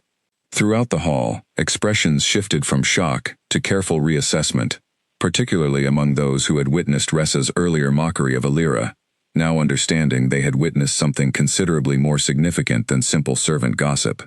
Cade turned back toward Alira, his expression softening considerably as he addressed her directly, ignoring the continued murmuring throughout the hall. I apologize for the manner in which this truth has emerged, he said quietly, though his voice still carried clearly, given the silence surrounding them. This was not how I intended our situation to become known, but I could not allow the cruelty you experienced today to continue without proper intervention. Thank you, Alira managed, still struggling to process the magnitude of everything unfolding around her, painfully aware of the countless eyes now fixed upon her with expressions ranging from curiosity to calculation to, in some cases, visible resentment. Jade extended his hand toward her, a gesture that carried unmistakable significance, given the public setting and the formal revelation just made before the assembled crowd. Would you walk with me? He asked, his tone gentle, despite the weight of everything happening around them. Alira glanced around the silent hall, acutely aware of the dramatic shift her life was undergoing in this single, unexpected moment, before finally accepting Cade's outstretched hand, allowing him to lead her from the hall as whispered speculation immediately erupted behind them, the household staff and visiting nobility alike struggling to process the extraordinary revelation they had just witnessed. As they exited into the quieter corridor beyond the main hall, Alira finally allowed herself to exhale the breath she had unconsciously been holding throughout the entire confrontation. That was not how I imagined this happening, she admitted, her voice carrying a mixture of shock and lingering adrenaline from the unexpected public revelation. Nor I, Cade agreed, though his expression carried something like relief beneath his obvious concern for her well-being. But perhaps it is better this way. No more secrets, no more careful concealment. From this point forward, whatever challenges we face them with complete honesty about who we truly are to each other. Alira nodded slowly, understanding the truth in his words, even as anxiety about the countless complications ahead continued building within her chest. Whatever peaceful anonymity she had once known was now permanently altered, replaced by a future she could barely begin to imagine, filled with political complexity, public scrutiny, and the enormous responsibility that came with being connected, however that connection might ultimately be defined, to the most powerful figure within the entire Northern Territories. News of the Alpha King's true identity spread through Ashwood Pack with astonishing speed, and by the following morning, messengers had already been dispatched to neighboring territories, carrying word of the revelation to pack leaders throughout the northern lands. Alira found herself thrust into a whirlwind of activity, entirely foreign to everything she had previously known, moved from her small room behind the pantry into guest quarters within the household, provided with clothing far finer than anything she had ever owned, and surrounded by advisors and attendants who seemed uncertain exactly how to treat someone whose status had shifted so dramatically overnight. The transition proved disorienting in ways she hadn't anticipated. She found herself unable to sleep properly in the unfamiliar comfort of her new quarters, missing the familiar creak of her old cot, despite its thinness and discomfort. She struggled with the unfamiliar attendants, who insisted on dressing her in elaborate garments and arranging her hair in styles she barely recognized when catching glimpses of her reflection in polished mirrors throughout her new quarters. Cade visited frequently during those first disorienting days, doing his best to ease her transition, while simultaneously managing the significant political complications his public revelation had triggered throughout the Pack territories. During one such visit, he found her sitting near the window of her new quarters, staring out at the courtyard below where she had once carried water and hung laundry as part of her daily servant duties. "You seem troubled," he observed, settling into a chair positioned near her own. "Everything feels strange," Alira admitted honestly. "A week ago, I was scrubbing pots and worrying about whether I would have enough coin to survive the winter. Now, I'm dressed in silk and surrounded by attendants who seem terrified of saying the wrong thing to me. I don't know how to exist in this new reality." Cade's expression softened with understanding. "The adjustment will take time," he acknowledged. "I remember experiencing similar disorientation when I first assumed my position as Alpha King, though admittedly under very different circumstances. The weight of sudden status change, regardless of direction, requires patience and adaptation. There's something else troubling me as well," Alira continued, choosing her words carefully. "I've heard whispers among the attendants about pack leaders throughout the territories reacting strongly to news of your revelation. Some concern regarding my status, my worthiness of your attention. I fear this situation may create significant political complications beyond what either of us anticipated." Cade's expression grew more serious, confirming her suspicions about the complexity of the situation unfolding beyond her immediate awareness. "You're not wrong to sense tension building," he admitted. "Several pack leaders have expressed concern that my choice to acknowledge you publicly disrupts traditional expectations regarding how the Alpha King's attention and eventual mate selection should be determined. Many had hoped their own daughters or female relatives might receive consideration during the upcoming claiming feast. And now those hopes have been disrupted because you chose someone with no status, no political value to offer through alliance or connection," Alira said, understanding the full weight of the complications settling over her. "Your value has never been measured by status or political connection," Cade replied firmly. "But I acknowledge that not everyone throughout the territories shares that perspective. Several pack elders have requested formal audience with me to discuss what they perceive as an irregular and potentially destabilizing situation." The prospect of facing formal opposition from powerful pack elders filled Alira with renewed anxiety, though she forced herself to maintain outward composure, despite the fear building within her chest. "What will you tell them?" she asked. "The truth," Cade said simply. "That my feelings for you are genuine, that your character and kindness represent exactly the qualities I believe should be valued within our society, and that I intend to move forward with formally acknowledging our relationship regardless of political inconvenience this might cause certain ambitious families throughout the territories." His confidence provided some measure of reassurance, though Alira remained painfully aware that not everyone would accept his decision gracefully. The following days confirmed her concerns, as reports continued arriving regarding pack leaders throughout the territories expressing varying degrees of displeasure and skepticism regarding the situation. Some questioned whether Alira might be manipulating the young king through some form of deception. Others openly expressed doubt that someone from such humble origins could adequately represent the northern territories in the position eventually expected of an alpha king's chosen mate. Ressa's family, in particular, proved among the most vocal opponents to the developing situation, unsurprising given Ressa's own earlier hopes of receiving royal consideration. Alira learned through careful attendance that Ressa's father had sent multiple messages to the capital, questioning the legitimacy of Cade's public declaration and suggesting that proper protocol required formal consideration of multiple candidates before any binding commitment should be established. The pressure eventually culminated in an announcement that both thrilled and terrified Alira in equal measure. Cade informed her, during one of his regular visits, that he had decided to move forward with hosting a formal claiming feast, one that would bring together representatives from every pack territory throughout the northern lands, providing opportunity for proper introduction of Alira to the broader political landscape, while also formally addressing the questions and concerns various pack leaders had raised regarding the legitimacy of their developing relationship. This feast will be different from anything you've previously experienced, Cade explained carefully, understanding the anxiety such an announcement would naturally trigger. Every significant pack leader throughout the northern territories will attend, along with their families and closest advisors. It represents an opportunity for me to formally present you, to address any lingering doubts regarding your character and worthiness, and to demonstrate clearly that my decision regarding our relationship is final and not subject to political pressure or manipulation. I'm frightened, Alira admitted honestly, unable to fully suppress the trembling in her voice, as she contemplated the magnitude of what such a formal presentation would entail. I know nothing about proper etiquette expected within such gatherings, nothing about the political complexities I'll need to navigate, nothing about how to conduct myself in a manner befitting someone connected to the Alpha King. Cade reached for her hands, his grip warm and reassuring, despite the anxiety clearly visible in her expression. You will not be navigating this alone, he promised. I have already arranged for proper guidance and preparation, ensuring you feel confident and capable when the feast finally arrives. And Alira, please remember, the qualities that matter most, your genuine kindness, your integrity, your refusal to compromise your character regardless of circumstance. Those qualities cannot be taught through etiquette lessons. You already possess everything necessary to succeed, regardless of how unfamiliar the formal expectations might initially feel.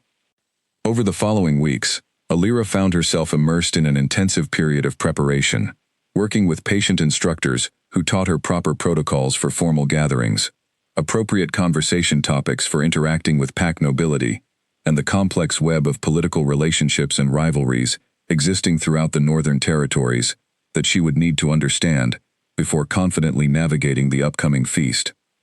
The learning proved challenging, filled with countless details she had never previously needed to consider. Yet Alira approached each lesson with determined focus, understanding that her success during the upcoming feast carried significant implications, not just for her own future, but for Cade's ability to maintain authority and legitimacy among pack leaders, who might otherwise view his choice as evidence of poor judgment unsuitable for someone holding his position. During quieter moments between lessons, Alira occasionally found herself reflecting on the strange journey that had brought her to this point. From anonymous kitchen servant scraping together enough coin to survive winter, to someone preparing for formal presentation before the most powerful pack leaders throughout the entire northern territories. The transformation felt almost impossible to fully comprehend, yet she found herself gradually growing more confident with each passing day, drawing strength from Cade's unwavering support and from her own growing understanding that her worth had never truly depended on her previous station within society. Not everyone within the household viewed her transformation favorably, however. Ressa remained conspicuously absent following the initial revelation, though Alira learned through careful whispers among the attendants that she continued actively working to undermine the developing situation, sending messages to various pack contacts questioning Alira's suitability and suggesting that proper political marriage alliances should take precedence over what Ressa characterized as the Alpha King's inappropriate infatuation with an unsuitable commoner. The mounting political pressure occasionally weighed heavily on Cade as well, evident during moments when he visited Alira, between his own demanding responsibilities managing the diplomatic complexities their situation had created throughout the territories. During one such visit, shortly before the scheduled claiming feast, Alira noticed exhaustion evident in his expression, despite his attempts to maintain his usual composed demeanor. "You look tired," she observed with genuine concern, guiding him toward a comfortable chair within her quarters. "The political maneuvering required to manage this situation has proven more demanding than I initially anticipated," Cade admitted, allowing himself a rare moment of vulnerability in her presence. "Several pack elders continue pushing for me to reconsider, suggesting alternative candidates they believe would better serve the territory's interests through strategic alliance rather than personal preference." "Do you ever doubt your decision?" Alira asked carefully, genuine curiosity mixed with underlying insecurity coloring her question. Cade's expression softened considerably as he met her gaze directly. "Never," he said firmly. "The political complications, while genuinely challenging, do not diminish my certainty regarding my feelings for you, or my conviction that our relationship represents the right path forward. If anything, navigating these difficulties alongside you has only strengthened my belief that we can successfully overcome whatever obstacles arise." His words provided comfort during a period increasingly filled with uncertainty and mounting pressure. Yet Alira couldn't fully shake her own lingering doubts about whether she truly belonged within the complex political world Cade inhabited, whether her genuine character alone would prove sufficient to overcome the significant opposition mounting throughout the territories as the date of the formal claiming feast steadily approached. As preparation continued and the significant gathering drew nearer, Alira found herself increasingly aware that the upcoming feast would represent far more than simple formal introduction. It would serve as a definitive test of everything she had learned, everything Cade believed about her character and worthiness, and ultimately, whether their unlikely connection could successfully withstand the tremendous political and social pressures inherent in bridging the vast gulf between her humble origins and his position as ruler of the entire Northern Territories. The night of the formal claiming feast arrived with an intensity that seemed to press against Alira's chest from the moment she woke that morning. The household had transformed overnight, banners bearing the crests of every Northern Pack territory hanging throughout the Great Hall, long tables draped in fine linens and set with silver that gleamed under countless candles, and an atmosphere thick with anticipation that seemed to seep into every corner of the household. Her attendants arrived early, dressing her in a gown of deep blue silk that had been carefully chosen to complement her features, without appearing excessive or pretentious. Her hair was arranged simply but elegantly, and when she finally stood before the tall mirror in her quarters, Alira barely recognized the composed young woman staring back at her, though the nervous flutter in her stomach reminded her that beneath the fine clothing, she remained exactly who she had always been. Cade arrived shortly before the feast was set to begin, his own formal attire carrying the unmistakable weight of his true position, a crown resting upon his head for the first time since Alira had known him, transforming his familiar features into something both recognizable and newly imposing. Yet when his eyes found hers across the room, the warmth and sincerity she had come to know remained completely unchanged. "You look beautiful," he said softly, crossing the room to take her hands in his own. "Though I suspect you already know that." "I'm terrified," Alira admitted honestly, her grip tightening slightly around his hands. "I know," Cade replied gently, "but you are stronger than you realize, and I will be beside you throughout everything that unfolds tonight. Whatever challenges arise, we will face them together." The walk toward the Great Hall felt simultaneously too short and impossibly long, Alira's heart pounding steadily as they approached the massive doors where formal introduction awaited. Through the doors, she could hear the murmur of countless voices, representatives from every pack territory gathered in anticipation of finally meeting the woman who had captured the Alpha King's genuine affection. When the doors finally opened, revealing the packed hall beyond, Alira felt Cade's hand tighten reassuringly around her own as they stepped forward together. Every eye in the vast room turned toward them, countless faces reflecting curiosity, skepticism, and in some cases, open hostility that made her chest tighten with anxiety, despite her determination to maintain outward composure. They moved through the hall together, Cade formally introducing her to various pack leaders and their families, each introduction carrying its own subtle tension as Alira navigated conversations, designed, whether intentionally or not, to test her composure and character. She drew upon everything her patient instructors had taught her, responding to pointed questions with grace, deflecting subtle insults with quiet dignity, and gradually, she began sensing shifts in perception among some of the more skeptical attendees as the evening progressed. Near the center of the hall, Ressa stood among her family, her expression carefully neutral despite the obvious tension radiating from her posture. As Cade and Alira approached, Ressa's father stepped forward, his expression carrying formal politeness that barely concealed underlying skepticism. "Your Majesty," he said, offering a respectful bow toward Cade, before turning his attention toward Alira with evaluating scrutiny. "This is quite an unusual choice you've made, elevating someone of such humble origins to formal consideration, alongside daughters of established pack leadership. Character and integrity matter more to me than inherited status," Cade replied evenly, though Alira could sense the firmness underlying his measured tone. Alira has demonstrated both qualities repeatedly, in circumstances where she had every reason to expect nothing in return. Ressa's father studied Alira for a long moment, his expression unreadable. "Perhaps you might demonstrate this character yourself," he said finally, addressing Alira directly. "Many of us here question whether someone raised in servitude possesses adequate understanding of the responsibilities inherent in the position you seem poised to occupy." The challenge hung heavily in the air, and Alira understood instinctively that her response would carry significant weight throughout the gathered crowd, many of whom were listening intently, despite maintaining the pretense of their own separate conversations. "I understand responsibility better than most gathered in this hall tonight," Alira replied, her voice carrying steady conviction despite her lingering nervousness. "I have spent years understanding what it means to care for others with limited resources, to show kindness, even when circumstances offer no obvious benefit for doing so, to work diligently, regardless of whether recognition or reward follows. These are not qualities easily taught through formal education or inherited through noble birth. They are earned through genuine experience and consistent choice." Her words carried through the surrounding area, drawing attention from several nearby conversations that had paused to listen. Ressa's father studied her with renewed consideration, his earlier skepticism tempered somewhat by her confident response. "Well spoken," he acknowledged finally, though his tone remained carefully measured.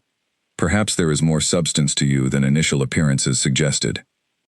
As the evening progressed, similar exchanges occurred repeatedly throughout the hall, Alira gradually winning over skeptical observers through consistent demonstration of exactly the qualities Cade had always insisted mattered most. Yet not every interaction proved so successful. Several pack leaders remained openly hostile throughout the evening, making little effort to conceal their continued disapproval of Cade's unconventional choice.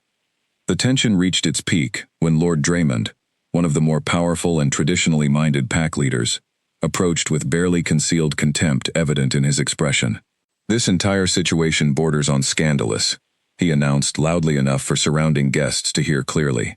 "The Alpha King, choosing a common servant over the numerous qualified candidates from established noble families, represents a dangerous precedent, one that undermines the very structures that maintain order and stability throughout our territories."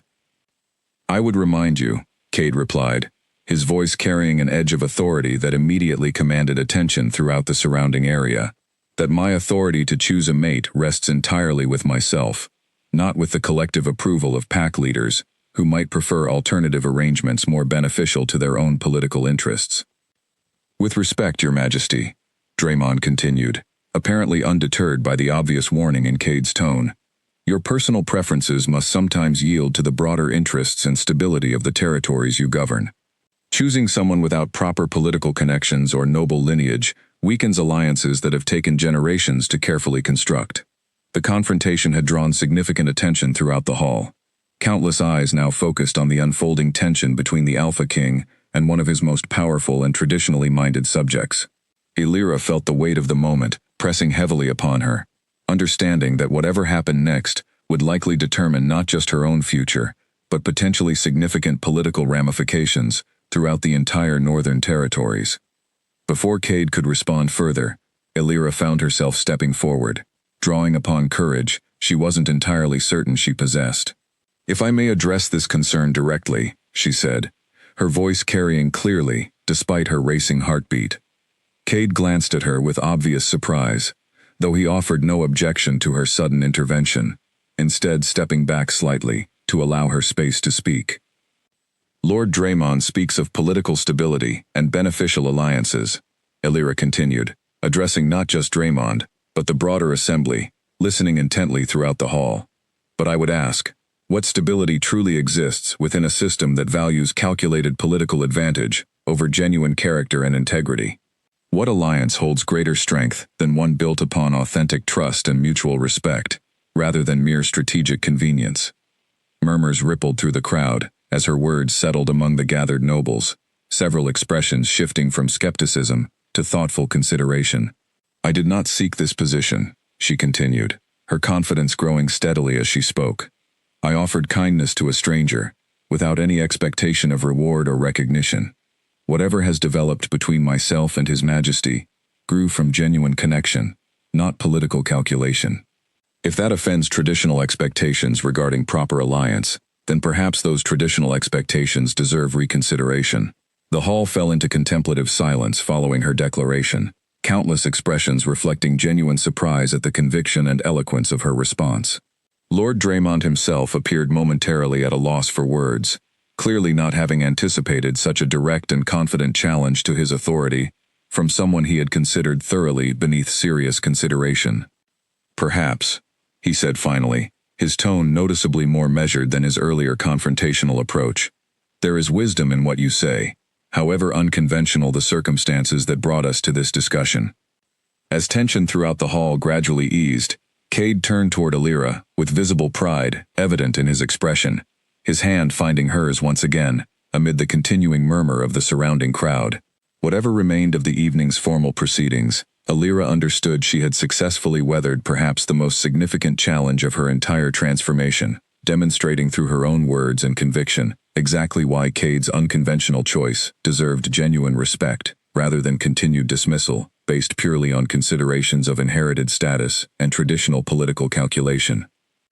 As the formal proceedings within the Great Hall gradually gave way to quieter conversation, and the beginning of the feast's celebratory meal, Cade guided Elira toward a quieter alcove near the edge of the hall, seeking a brief respite from the intense scrutiny that had characterized the evening's earlier hours. Away from the immediate press of curious onlookers, his expression softened considerably, pride and affection evident as he studied her carefully. "You were remarkable tonight," he said softly, reaching to gently tuck a loose strand of hair behind her ear.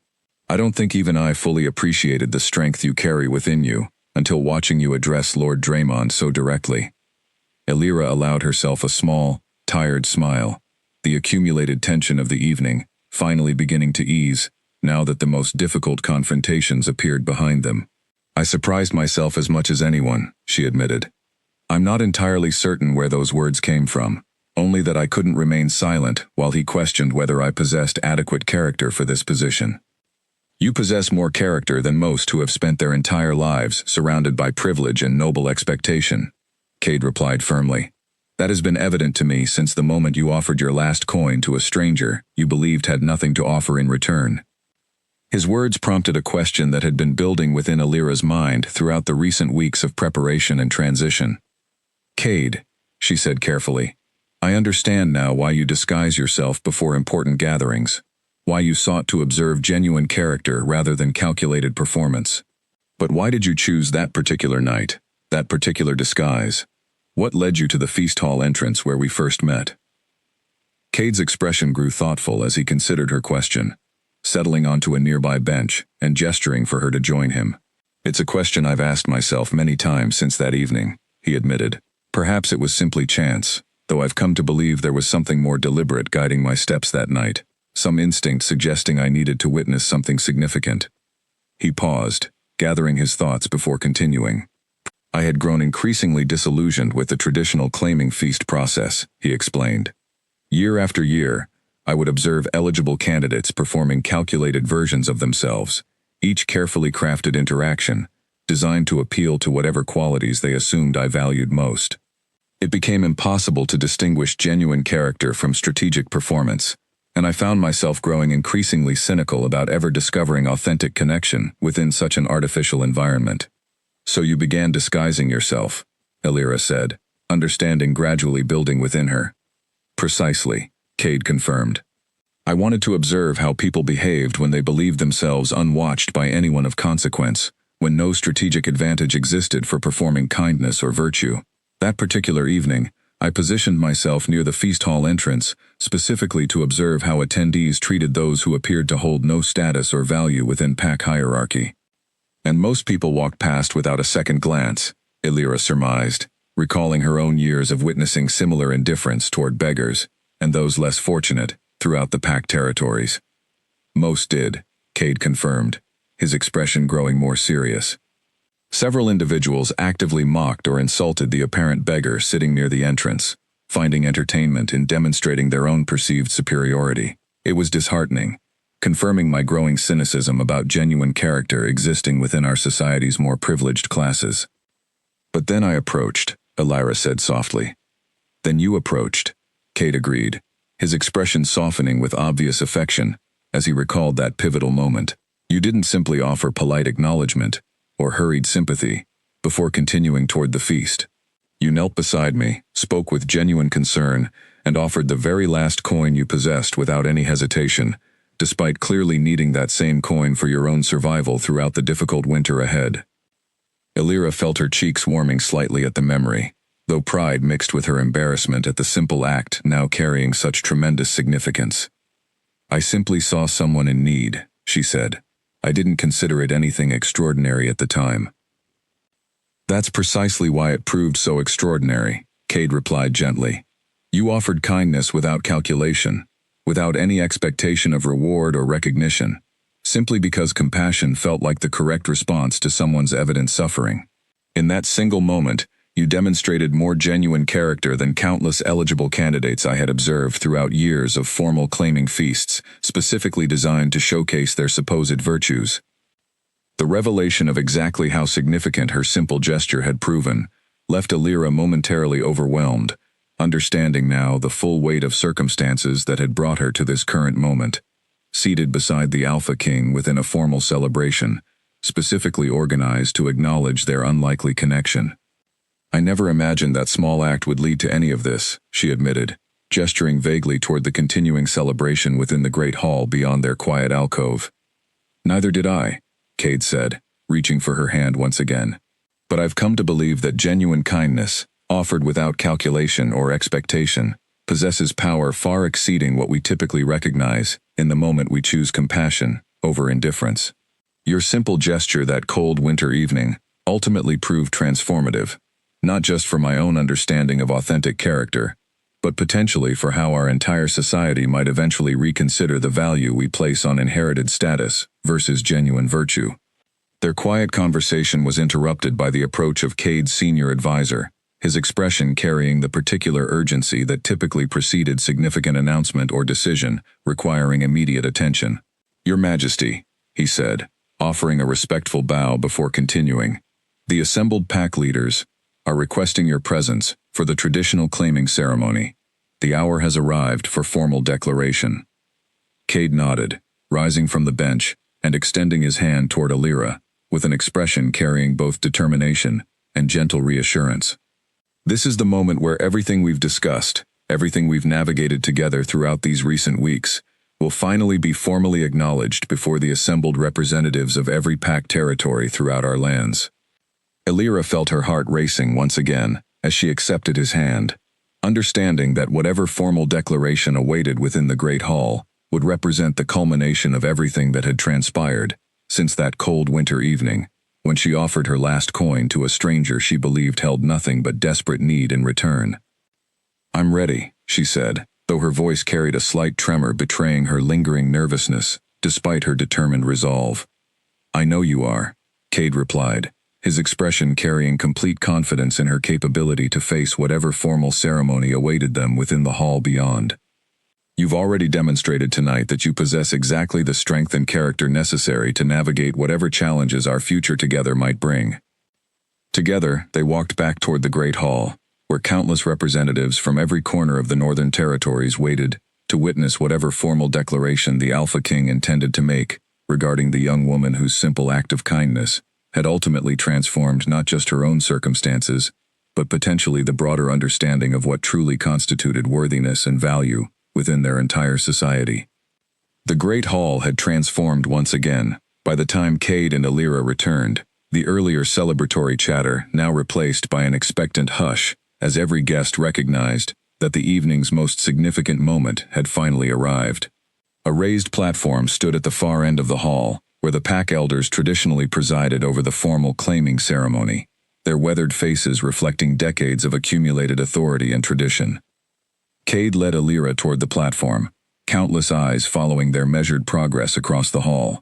She could feel the weight of every gaze upon her, some curious, some still skeptical despite her earlier successful defense against Lord Draymond's pointed challenges, but increasingly, she noticed expressions reflecting something closer to genuine interest and cautious respect among the gathered crowd.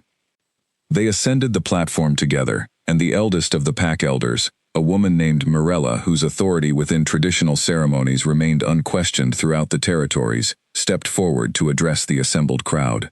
Her voice, though aged, carried remarkable clarity throughout the silent hall.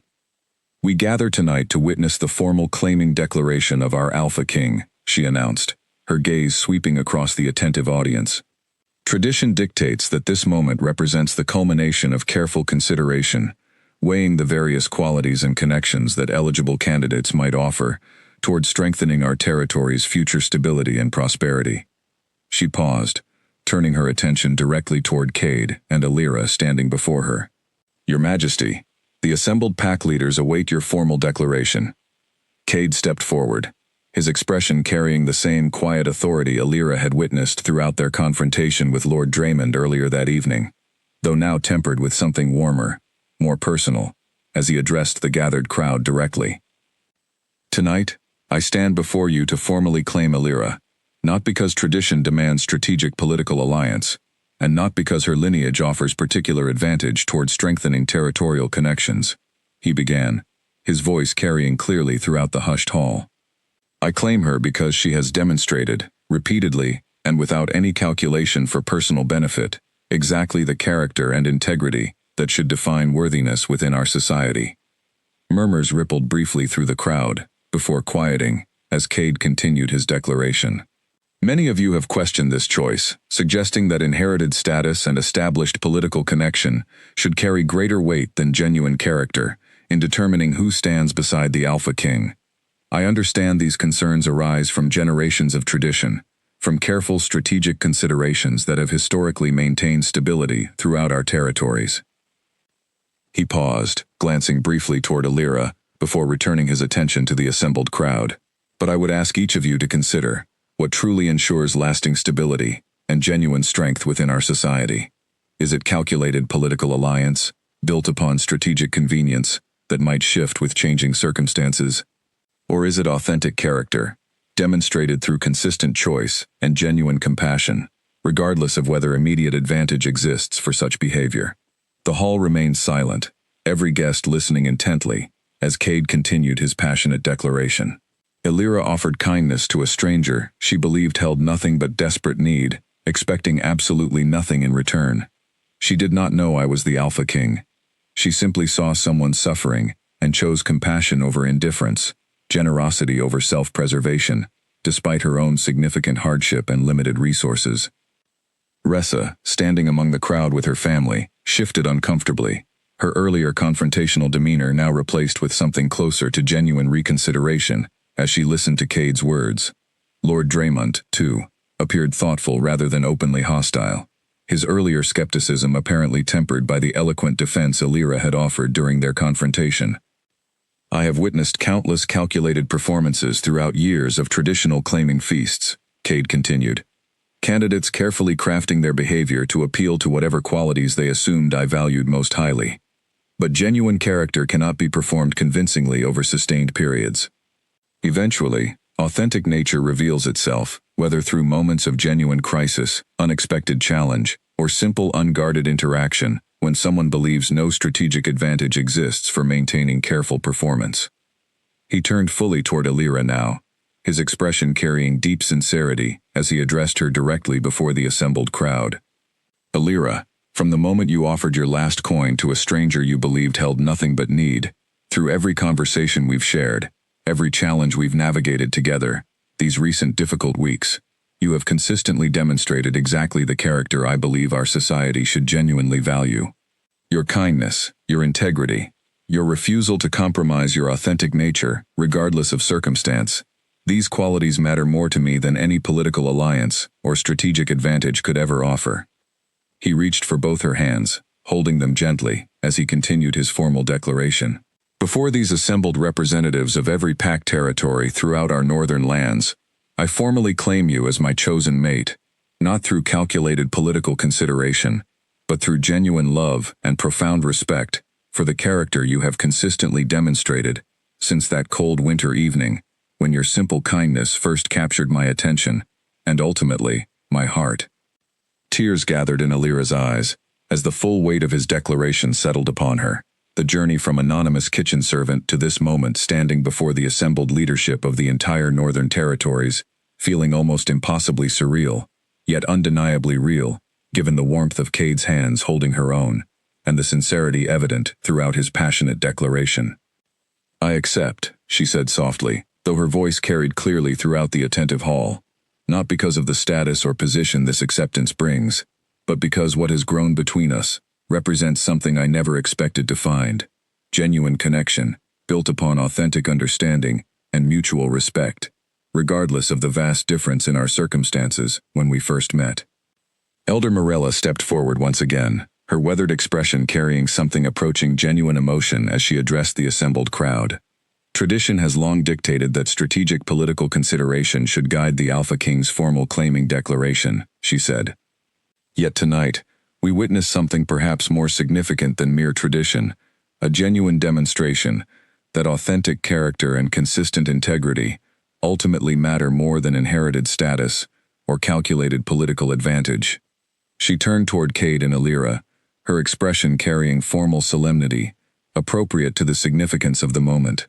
"By the authority vested in me as senior elder of these northern territories, I formally recognize this claiming declaration, acknowledging Alira as the chosen mate of our Alpha King, worthy of the respect and consideration due her new position within our society." The hall erupted into applause, hesitant at first among some of the more traditionally minded pack leaders, but gradually building into genuine enthusiasm as the majority of gathered guests recognized the significance and sincerity of what they had just witnessed. Even Lord Draymond, after a moment's visible hesitation, joined the applause, his earlier skepticism apparently overcome by the compelling authenticity of Cade's passionate declaration and Alira's own demonstrated character throughout the evening's various challenges.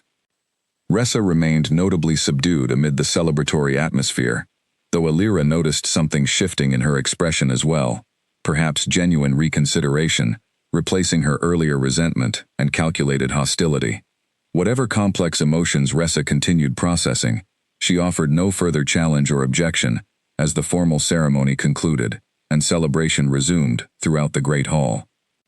As guests began approaching to offer formal congratulations and cautious well wishes, Cade drew Alira close, his expression carrying profound happiness despite the exhausting political complexity that had characterized their recent weeks of preparation and challenge. "We did it," he said softly, meant only for her ears, amid the surrounding celebration.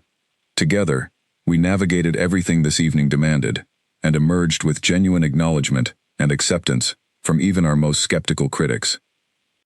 "We did it together," Alira agreed, her heart full of emotions she struggled to fully articulate, gratitude and joy, and lingering disbelief, all intertwining, as she processed the remarkable transformation her life had undergone since that cold winter evening when she offered her last coin to a stranger whose true identity she never could have imagined.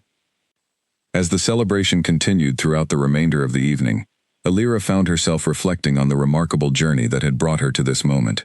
From anonymous kitchen servant, struggling simply to survive each difficult winter, to formally acknowledged partner of the Alpha King himself, chosen not through calculated political advantage, but through genuine character and authentic kindness offered without any expectation of reward.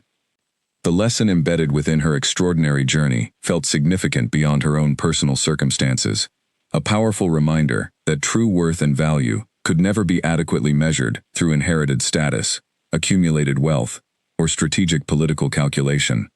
Genuine character, demonstrated through consistent compassion and unwavering integrity, ultimately proved far more valuable than any traditional measure of worthiness that society typically emphasized. As the Great Hall's celebration continued long into the night, countless representatives from every packed territory throughout the northern lands finally beginning to genuinely embrace the unconventional yet undeniably authentic connection between their alpha king and the remarkable young woman he had chosen.